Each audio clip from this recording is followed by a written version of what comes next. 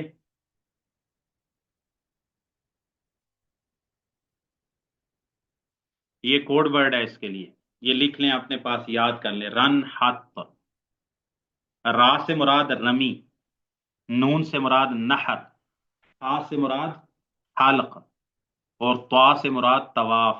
رن حت، یہ 4 کام ہیں، اور جس ترتیب سے لکھے ہیں یہی ان کی مسنون ترتیب ہے. لیکن آگے پیچھے ہو جائے کوئی ثواب میں کمی نہیں آئے گی، کوئی گناہ نہیں ہوگا، کوئی کفارہ نہیں ہوگا، کوئی پابندی نہیں ہے. جی. رن حت، رمی کرنا بڑے جمرہ کو، نحر کرنا حلق کروانا، اور طواف کرنا، اور طواف کے تحت ہی سعی بھی آ جاتی ہے، تو اس سے الگ نہیں ہے. شیخ ابراہیم اگر کوئی پہلے کر لے تو کیا پہلے کر لے؟ یہ طواف سے پہلے کیا کر لے طواف سے پہلے؟ یہ صحیح پہلے کر لے وہ ہو صفا ہی نہیں مروا کی. سکتا، نہیں ہو سکتا. اچھا سوال پوچھا ہے آپ نے، میں آپ کی تعریف کرتا ہوں، آپ نے اچھا سوال پوچھا ہے، یہ بہت اچھا سوال ہے. طواف سے پہلے سعی کبھی بھی، حج ہو عمرہ ہو کوئی بھی صورت ہو، کبھی بھی سعی طواف کے بغیر ممکن ہی نہیں ہے. سعی صفا مروہ کی طواف کے تابع ہے، چاہے عمرہ کے طواف قدوم میں ہو، چاہے حج کے طواف رکن میں ہو، چاہے قارن کے لیے، چاہے مفرد کے لیے، چاہے حج تمتع کرنے والے کے لیے. صرف سعی، طواف کے بغیر سعی نہیں ہو سکتی. سمجھ گئے بات؟ جی شیخ احمد. ہاں، طواف کے تابع ہوگی سعی، طواف کے تابع ہوگی، طواف کے بعد ہوگی. وہ ایسے نہیں کر سکتا کہ صفا مروہ کی سعی پہلے کر لے اور طواف کے 7 چکر بعد میں لگائے. یہ بالکل اس کا کوئی عمل اور اس کی کوئی مثال ہی موجود نہیں ہے، نہ عہد نبوی میں، نہ ہی عہد صحابہ میں، اور نہ امت کے اندر ایسا ہم نے کبھی سنا ہے.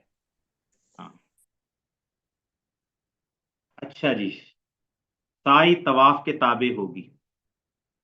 جب طواف نہیں ہے تو سعی بھی نہیں ہے. اس کی مثال یہ ہے کہ رسول اللہ صلی اللہ علیہ وسلم نے سیدہ عائشہ رضی اللہ تعالیٰ عنہا کو کہا، جب ان پر نماز روزہ منع ہو گیا، طرف مقام پر پہنچ کے، تو رسول اللہ صلی اللہ علیہ وسلم نے فرمایا کہ آپ اپنے بال کھول دو اور کنگھی کر لو.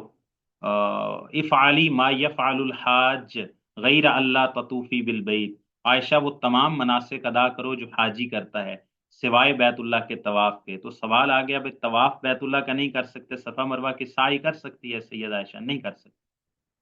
کیوں؟ کیونکہ سعی جو ہے وہ طواف کے تابع ہے، وہ چاہے طواف قدوم میں ہو، چاہے طواف افاضہ طواف رکن میں ہو. جی.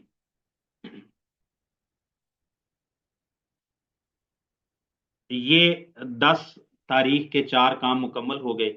اس کے بعد آ گیا جی 11، یعنی 11 کی رات. اب طواف کر کے طواف افاضہ کر کے وہ کیا کہاں جائے گا؟ ہوٹل میں چلا جائے گا؟ نہیں، اس نے جانا واپس مینا میں ہے. اس نے 11 12 کی رات جا کے مینا میں گزارنی. 13 کی رات تو آگے مینا میں آئے گی نہیں نا، 13 کو تو وہ کنکری مار کے تو واپس چلا جائے گا. تو ہم کہہ رہے ہیں کہ 10 کو وہ فارغ ہوا طواف افاضہ سے، دن کو فارغ ہو گیا، رات کو فارغ ہو گیا، جس وقت بھی وہ فارغ ہوا اس نے آ جا کے واپس مینا جانا ہے. مینا میں جا کے اس نے 11 کی رات بھی گزارنی ہے، 12 کی رات بھی گزارنی ہے، اور 13 کی رات کا آگے تو سلسلہ آئے گا ہی نہیں، 14 کی رات کا. اچھا، 11 کی رات 12 کی رات جا کے المبیت بمنن، مینا میں جا کے اس نے رات گزارنی ہے، طواف افاضہ کر کے واپس پھر مینا چلا جانا. ہاں جی. اس کے بعد وہ التحلل الاکبر، جب وہ یہ 4 کام کر لے گا، رن حت، رمی بھی کر لے گا، نحر بھی کر لے گا، حلق بھی کروا لے گا، طواف افاضہ طواف رکن بھی کر لے گا 10 کا، اور اس کے تحت ہی صفا مروہ کی سعی بھی ہو جائے گی، تو مکمل طور پر وہ حلال ہو گیا. اب کوئی چیز اس پر حرام نہیں رہی. جو ایک زوجین کا جمع ہونا تھا وہ پابندی بھی ختم ہو گئی. تحلل اکبر ہو گیا، تحلل ثانی بھی ہو گیا. نمبر المبیت میں منن، منا میں جا کے رات گزارنی ہے، وہ 11 کی رات ہوگی. پھر رمی الجمرات، تمام جمرات کو پھر 11 کو پھر کیا رہ جاتا ہے؟ صرف ایک ہی عمل رہ جاتا ہے، وہ تمام جمرات کو کنکری مارنے کا ہے۔ تو الصغرا پہلے چھوٹے جمرہ کو، پھر درمیانے کو، اور پھر بڑے جمرہ کو کنکری مارنی ہے۔ انہوں نے یہاں پر وقت نہیں لکھا، یہ 11 کا دن ہے، یہ 12 کا دن ہے، یہ 13 کا دن ہے، انہوں نے وقت نہیں لکھا۔ اس کا وقت کیا ہے؟ بعد از زوال الشمس۔ یہ کنکری جو 11 کو، 12 کو، 13 کو مارنی ہے، تینوں جمرات کو مارنی ہے، یہ زوال شمس کے بعد مارنی ہے، ظہر کے بعد مارنی ہے، اس سے پہلے نہیں ہو سکتی۔ لیکن جو پہلے دن کی کنکری تھی وہ کسی بھی وقت مار سکتے ہیں سورج طلوع ہونے کے بعد۔ اب جو کنکری مارنی ہے 11 کو، 12 کو، 13 کو، تو اس کا وقت شروع ہی زوال شمس کے بعد ہو۔ وہ دن کو مار لے، وہ رات کو مار لے، ساری رات، اگلے دن تک وہ سارا وقت ہے اس کے پاس۔ تو 11 کو کنکری مارنی ہے تینوں جمرات کو، اور 12 کو بھی کنکری مارنی ہے تینوں جمرات کو زوال شمس کے بعد، اور 13 کو بھی کنکری مارنی ہے زوال شمس کے بعد تینوں جمرات کو، اور وہاں سے پھر اس نے لوٹ کر مکہ آ جانا ہے۔ اب اس کا یہ سلسلہ ختم ہو گیا، اب اس نے دوبارہ طواف وداع کرنا ہے۔ اب جب وہ واپس لوٹے گا، اس نے وہاں سے مدینہ جانا ہے، دمام جانا ہے، پاکستان آنا ہے، یا وہاں پر ٹھہرا رہے، یعنی اگر وہ اس کے 8-10 دن ہیں، اس نے مکہ میں ٹھہرنا ہے، تو پھر وہ طواف وداع نہیں کرے گا۔ طواف وداع اس وقت کرے گا جب وہ مکہ کو چھوڑنے والا ہوگا۔ اگر اسی دن چھوڑنا ہے 13 کو، تو وہ طواف وداع کرے گا، اور طواف وداع کیے بغیر وہ مکہ کو نہیں چھوڑے گا۔ یہ بات یاد رکھ لیں، یہ نہیں کہ وہ مینا سے 13 کی کنکری مار کے کہیں ادھر سے ہی میں گاڑی بگاتا ہوں اور میں واپس چلا جاتا، نہیں، طواف وداع ابھی باقی ہے۔ یہ آگے حدیث میں آ جائے گا، رسول اللہ صلی اللہ علیہ وسلم نے فرمایا تمہارا آخری عمل حج یا عمرہ میں، آخری عمل الطواف بالبیت، آخری کام بیت اللہ کا طواف ہونا ہے، طواف وداع، بیت اللہ کو الوداع کہتے ہوئے، اس کو رخصت کرتے ہوئے، اس سے رخصت ہوتے ہوئے۔ تو یہ طواف وداع کب کرنا ہے؟ جو 13 کو ہی نکل رہا ہے، کنکری مار کے آئے، بیت اللہ میں آئے، آ کے طواف کرے، اور وہ عام کپڑوں میں ہی ہوگا اس وقت، وہ محرم تو ہوگا نہیں، تو وہ طواف کرے گا اور اپنے گھر واپس چلا جائے۔ لیکن اگر اس نے 3 4 5 دن ٹھہرنا ہے تو ابھی طواف وداع نہیں کرے گا۔ طواف وداع وہ آخری دن اپنے سفر سے پہلے کرے گا۔ تو طواف وداع کرنا لازم ہے، طواف وداع کرنا بھی واجب ہے۔ ہاں، کوئی حائض عورت ہو کہ اس نے باقی تو سارے مناسک پورے کر لیے، یعنی صفا مروہ کی سعی بھی کر لی، طواف بھی کر لیا، وہ 10 ذو الحج کے سارے کام جو ارکان حج ہیں وہ پورے کر لیے، تو کنکری مارنے کے لیے اس میں تو حائض پر منع ہی نہیں ہے، صرف طواف ہی اس صورت میں منع ہے، تو اس کے باقی سارے عمل مکمل ہو چکے ہیں، اور اس کے بعد اس پر نماز منع ہو گئی ہے۔ تو جب وہ وہاں سے نکلنے لگے ہیں 13 کے بعد، تو اب وہ حالت حیض میں ہے عورت، تو اگر وہ ٹھہرتے ہیں تو ان کی فلائٹ چلی جائے گی، قافلہ چلا جائے گا، لوگ چلے جائیں گے جو ساتھ آئے تھے محرم وغیرہ، تو پھر وہ طواف وداع چھوڑ کے جا سکتی ہے۔ حائض کے حق میں جب اس نے سفر کے لیے نکلنا ہو تو طواف وداع کی اس کو رخصت ہے، معافی ہے، طواف وداع کا اس پر کوئی کفارہ، کوئی دم نہیں پڑے گا حائض کے حق میں۔ اور یہ سیدہ صفیہ کے ساتھ ہوا تھا، یہ صحیح مسلم یا آگے صحیح بخاری وغیرہ کی حدیث سیدہ عائشہ میں آ جائے گا، حدیث عائشہ میں، کہ جب سارے کام ہو گئے، رسول اللہ صلی اللہ علیہ وسلم نکلنے لگے، تو وہ سیدہ صفیہ ام المومنین آئیں، تو انہوں نے کہا کہ یا رسول اللہ، میں نے ابھی طواف وداع نہیں کیا تھا، تو حس تو میرے ساتھ یہ معاملہ پیش آ گیا۔ تو آپ صلی اللہ علیہ وسلم نے اس سے پوچھا کیا تو نے وہ 10 والا طواف، طواف افاضہ رکن طواف کر لیا تھا؟ انہوں نے کہا آپ میں نے کر لیا تھا۔ رسول اللہ علیہ وسلم نے فرمایا ادفعی، پھر ٹھیک ہے نکل۔ آپ صلی اللہ علیہ وسلم نے فرمایا طواف وداع تجھے معاف ہے۔ تو باقی سب لوگوں نے طواف وداع کرنا ہے، طواف وداع واجب ہے، امر کا صیغہ رسول اللہ صلی اللہ علیہ وسلم نے استعمال کیا، آگے حدیث میں آ جائے گا۔ ہاں جی، یہ حج تمتع کرنے والے کے تمام مناسک حج مکمل ہو گئے۔ پہلے عمرہ کرے گا، پھر وہ حلال ہو جائے گا، پھر 8 ذو الحجہ کو وہ دوبارہ احرام باندھے گا، حج کی نیت کرے گا، تلبیہ کرے گا اپنے ہوٹل جہاں پر بھی وہ ہے، وہاں سے پھر چلے گا، مینا پہنچے گا، ایک رات مینا میں گزارے گا جو کہ 9 کی رات ہوگی، اس کے بعد وہ عرفات جائے گا، عرفات میں وقوف کرے گا، اور سورج کے غروب ہونے کے بعد وہاں سے نکلے گا، اور پھر وہ مزدلفہ آ جائے گا، مغرب عشاء کی نماز وہاں پر پڑھے گا، اور مزدلفہ میں رات گزارے گا۔ صبح فجر کی نماز پڑھنے کے بعد سورج طلوع ہونے سے پہلے وہاں سے وہ کوچ کر کے مینا آئے گا، بڑے جمرہ کو کنکری مارے گا، 7 کنکریاں مارے گا، ہر کنکری کے ساتھ اللہ اکبر کہنا ہے، اس کے بعد نہر کرنا ہے، اس کے بعد حلق یا تقصیر کرنا ہے، تحلل اول ہو جائے گا، خوشبو وغیرہ لگا سکتا ہے، کپڑے تبدیل کر لے، سب کچھ اس کے لیے حلال ہو گیا سوائے زوجین کے ایک دوسرے کے لیے جمع ہونے کے۔ اور پھر وہ بیت اللہ آئے گا، طواف افاضہ کرے گا، اور اس کے ساتھ ہی صفا مروہ کی سعی بھی کرے گا، اور واپس مینا لوٹ جائے گا، رات جا کے 11 کی رات مینا میں گزارے گا۔ 11 کو صبح سورج کے زوال کے بعد، ظہر کے وقت کے بعد پہلے چھوٹے جمرہ کو، پھر درمیانے کو، پھر بڑے کو، تینوں کو کنکریاں مارے گا، پھر مینا میں رات گزارے گا، اگلے دن پھر کنکری مارے گا، اسی طرح زوال شمس کے بعد تینوں جمرات کو، پھر مینا میں رات گزارے گا، اور 13 کو پھر کنکری مارے گا، اور وہاں سے پھر وہ مکہ آئے گا، طواف وداع کرے گا۔ اگر اس نے اسی دن نکلنا ہے طواف وداع کرے اور اپنے سفر کا رخت سفر باندھے اور نکل جائے، اور جس نے ابھی تک کچھ دن وہاں پر ٹھہرنا ہے تو جس دن وہ وہاں سے نکلے گا تو آخری وقت میں وہ طواف وداع کر کے وہاں سے نکلے گا۔ اگر کوئی حائض عورت ہے، اس نے طواف رکن ادا کر لیا ہے، تو پھر وہ عورت طواف وداع کی اس کو معافی ہے، وہ اپنے قافلے کے ساتھ جا سکتی ہے، طواف وداع وہ نہ کرے۔ ہاں جی، اچھا جی، ایک مسئلہ جی قارن کے لیے یہاں پر، یہ السعی بین الصفا والمروہ، یہ قارن جو ہوگا نا، قارن، یہ اس نے اگر جب وہ آیا تھا قربانی ساتھ لے کے آ کے، اس نے طواف قدوم کیا، جس کو ہم عمرہ کا طواف کہتے ہیں، طواف قدوم کیا اور ساتھ ہی صفا مروہ کی سعی بھی کر لی جیسے نبی پاک صلی اللہ علیہ وسلم نے کی۔ اب وہ 10 کو اس نے صرف طواف افاضہ کرنا ہے، یعنی بیت اللہ کا طواف 7 چکر لگانے، صفا مروہ کی سعی قارن نے دوبارہ نہیں کرنی، اس نے ایک ہی سعی کرنی ہے جو شروع میں کی تھی۔ ہاں، اگر شروع میں صرف طواف قدوم کیا تھا، صفا مروہ کی سعی نہیں کی تھی، تو اب وہ طواف افاضہ کے ساتھ صفا مروہ کی سعی بھی کرے گا، یہ اس کے حج کی سعی ہوگی۔ اگر اس نے طواف قدوم یعنی بیت اللہ آتے ہی شروع میں طواف قدوم کے ساتھ صفا مروہ کی سعی بھی کر لی، جیسا کہ نبی کریم صلی اللہ علیہ وسلم نے کیا تھا اور باقی لوگوں نے جو آپ کے ساتھ آئے تھے، تو اب 10 کو اس نے صرف طواف بیت اللہ کا طواف کرنا ہے، کعبہ کا، صفا مروہ کی سعی دوبارہ اس نے نہیں کرنی۔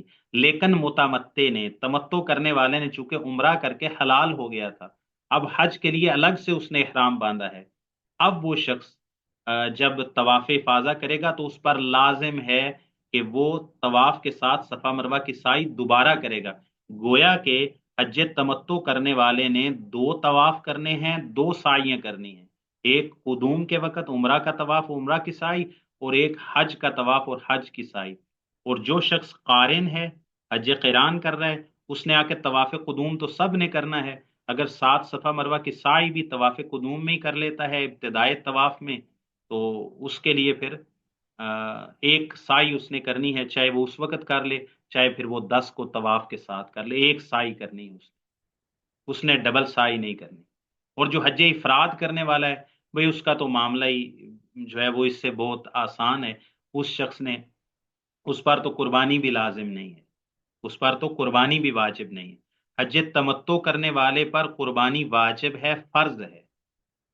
حج قران کرنے والا قربانی ساتھ نہ لائے تو حج قران ہو ہی نہیں سکتا، تو یہ دونوں پر تو قربانی واجب ہے۔ لیکن جو حج افراد کرنے والا ہے اس پر قربانی نہیں ہے، وہ قربانی کرے تو فابہہ، نہیں کرے تو اس پر کوئی کفارہ نہیں، کوئی 10 روزے نہیں، کوئی ایسی بات نہیں ہے۔ تو اس نے حج افراد کرنے والے نے کیا کرنا ہے؟ بھئی وہ تو صرف آ کے 10 کا طواف کرے گا اور ایک صفا مروہ کی سعی کرے گا، جو اس کے حج کے سارے مناسک ہوں گے، عمرہ کے مناسک اس میں شامل ہی نہیں ہیں۔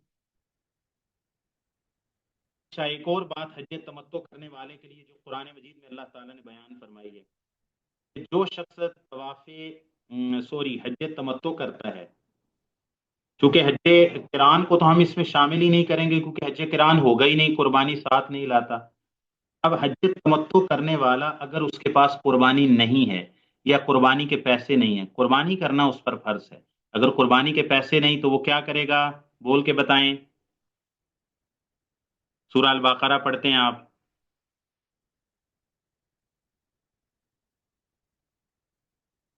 کیا کرے گا؟ قربانی کی جگہ پر کیا کرے گا؟ اس کے بعد قربانی نہیں ہے تو کیا کرے گا حج تمتع والا؟ روزے رکھے گا سر؟ کتنے روزے؟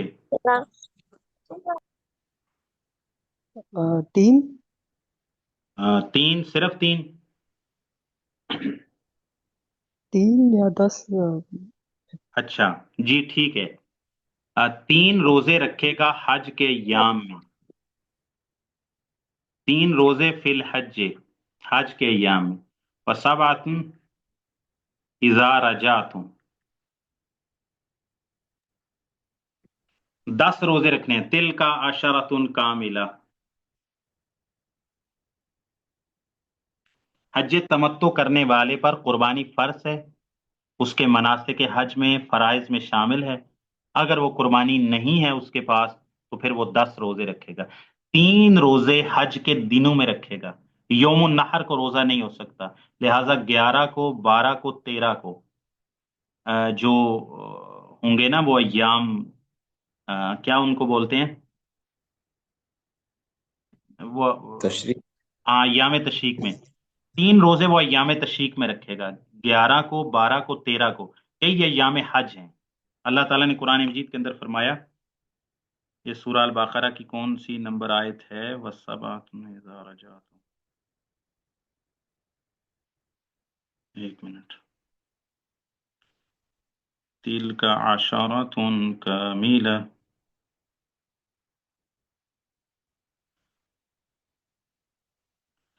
اچھا جی اللہ تعالیٰ نے فرمایا سورہ البقرہ کی آیت نمبر 196 ہے جی۔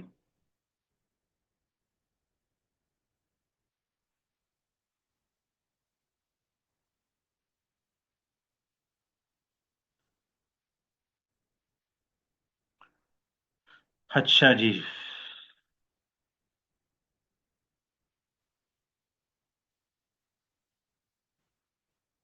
المصحف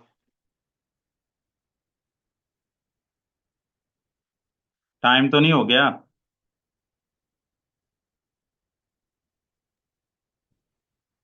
جی شیخ محترم، ٹائم ختم ہو گیا۔ اچھا جی، یہ شہباز بھائی نے میرے ذمہ لگا دیا۔ ایک منٹ، 196۔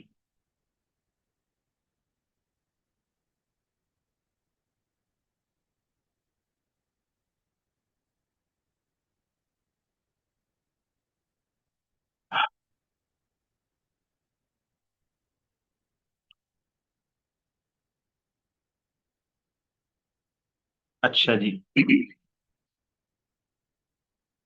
اللہ تعالیٰ فرماتے ہیں وَأَتِمُّوا الْحَجَّ وَالْعُمْرَةَ لِلَّهِ فَإِنْ أُحْصِرْتُمْ فَمَا اسْتَيْسَرَ مِنَ الْهَدْيِ وَلَا تَحْلِقُوا رُؤُوسَكُمْ حَتَّى يَبْلُغَ الْهَدْيُ مَحِلَّهُ فَمَنْ كَانَ مِنْكُمْ مَرِيضًا أَوْ بِهِ أَذًى مِنْ رَأْسِهِ فَفِدْيَةٌ مِنْ صِيَامٍ أَوْ صَدَقَةٍ أَوْ نُسُكٍ فَإِذَا أَمِنْتُمْ فَمَنْ تَمَتَّعَ بِالْعُمْرَةِ إِلَى الْحَجِّ فَمَا اسْتَيْسَرَ مِنَ الْهَدْيِ وَمَنْ لَمْ يَجِدْ فَصِيَامُ 3 أَيَّامٍ فِي الْحَجِّ و7 إِذَا رَجَعْتُمْ تِلْكَ 10 كَامِلَةٌ۔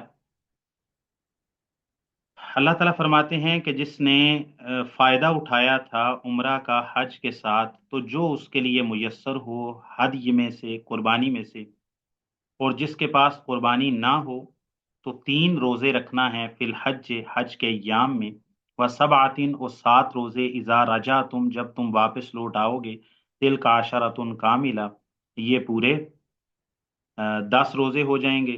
ذالک لمن لم یکن اہلہ حاضر المسجد الحرام واتقوا اللہ واعلموا ان اللہ شدید العقاب۔ یہ سورہ البقرہ آیت نمبر 196 میں اللہ تعالیٰ نے بیان کیا ہے۔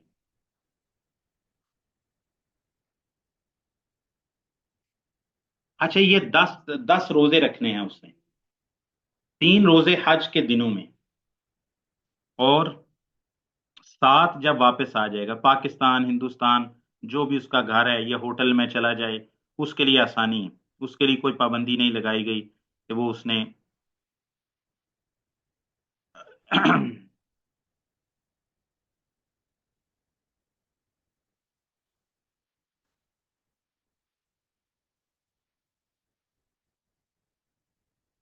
اچھا ایک سوال یہ پیدا ہوتا ہے نا کہ بھئی دیکھیں ایام تشریق میں بھی تو روزہ رکھنا، یہ عید کے دن ہے، تو اس میں تو روزہ رکھنا جو ہے وہ صحیح نہیں ہے، لیکن جو متمتع ہے اور اس کے پاس قربانی نہیں ہے، اس کا معاملہ عام لوگوں سے الگ ہے۔ اللہ تعالیٰ نے قرآن مجید کی نص میں یہ ارشاد فرمایا ہے کہ وہ 3 روزے حج کے ایام میں رکھے گا، تو وہ ایام تشریق ہی بنتے ہیں، ٹھیک ہے۔ مطلب اس کے بارے میں مفسرین اور مختلف فقہا کے اقوال ہیں کہ بھائی وہ ایام حج سے کیا مراد ہے؟ بھائی ایام حج یہی ہیں، 13 کے بعد تو حج کے ایام ختم ہو جانے ہیں، پھر تو حج کے ایام نہیں ہیں، حج کے ایام 13 تک ہی ہیں، تو لہٰذا 10 تو یوم النحر ہے، اس دن تو عید کا دن ہے، روزہ رکھ نہیں سکتا، بالکل نہیں رکھ سکتا، تو اس کے بعد ایام حج کون سے ہیں؟ 11 12 13، تو وہ ان 3 دن کے روزے رکھے گا، وہ سب آتین ادارہ جاتوں، اور 7 روزے جب واپس لوٹ آؤ، گھر آ جاؤ، تو اس میں وسعت ہے کہ وہ آپ کب رکھتے ہو، تو 10 روزے اس نے پورے کرنے ہیں، تو یہ اس کے لیے قربانی کا گویا کہ قربانی کی جگہ پہ 10 روزے آ جائیں گے، ٹھیک ہے جی، واضح ہو گیا بالکل۔ جزاکم اللہ خیر ہے۔ اچھا جی ایک مسئلہ جو میں نے آپ کے سامنے بیان کیا نا، ویسے حدیث تو میں نے وہ کل ہم نے پڑھنی ہے، لیکن آج جو ہے نا ایک مسئلہ کہ جو حج تمتع کرنے والا ہے اس نے صفا مروہ کی 2 سعی کرنی ہے، اور جو قارن ہے اس نے ایک ہی سعی کرنی ہے، یا تو طواف قدوم کے ساتھ کر لے گا یا بعد میں کر لے گا، تو یہ حدیث عائشہ میں آیا ہے، یہاں سے میں پڑھ دیتا ہوں، باقی حدیث ہم کل پڑھیں گے۔ سید عائشہ فرماتی ہیں فطاف الذین کانوا احلوا بالعمرۃ بالبیت وبین الصفا والمروۃ، پس طواف کیا ان لوگوں نے جنہوں نے عمرہ کا تلبیہ کہا تھا، تمتع کرنے والے صرف عمرہ کا تلبیہ کہا تھا میقات سے، بالبیت انہوں نے بیت اللہ کا بھی طواف کیا، وبین الصفا والمروۃ اور صفا اور مروہ کا بھی طواف کیا انہوں نے، ثم حلوا پھر وہ حلال ہو گئے تمتع والے، ثم طافوا بعد ان رجعوا من منن پھر انہوں نے طواف کیا بعد ان رجعوا من منن منا سے لوٹنے کے بعد، یعنی 10 کو، وَأَمَّا الَّذِينَ جَمَعُوا الْحَجَّ وَالْعُمْرَةَ اور رہے وہ لوگ جنہوں نے حج اور عمرہ کو جمع کیا تھا، یعنی قران کرنے والے، فَإِنَّمَا طَافُوا طَوَافًا وَاحِدًا انہوں نے صرف ایک ہی طواف کیا ہے، کون سا طواف؟ صفا مروہ کا۔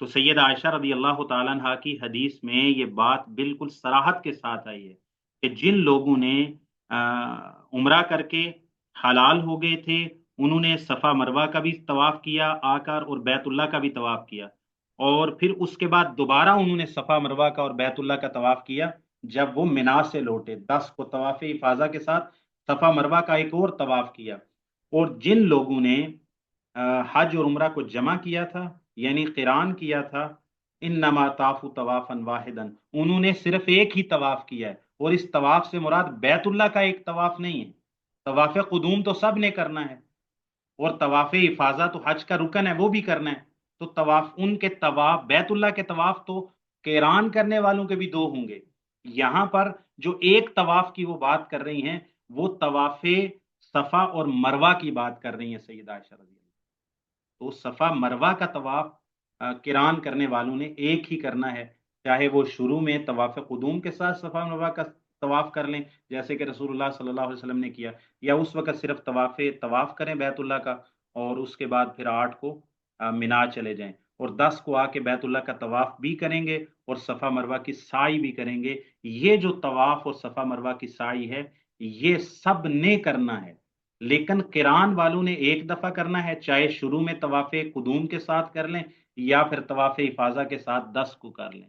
لیکن جو حج تمتع کرنے والے ہیں، عمرہ کر کے حلال ہو جانے والے ہیں، انہوں نے صفا مروہ کا طواف قدوم عمرہ کے ساتھ بھی کرنا ہے، اور 10 کو دوبارہ طواف افاضہ کے ساتھ پھر انہوں نے صفا مروہ کی سعی کرنی، 2 سعیاں کرنی۔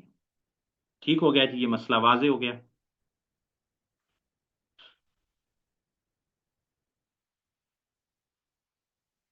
سبحانک اللہم و بحمدک، اشہد ان لا الہ الا انت، استغفرک۔ السلام علیکم ورحمۃ اللہ وبرکاتہ۔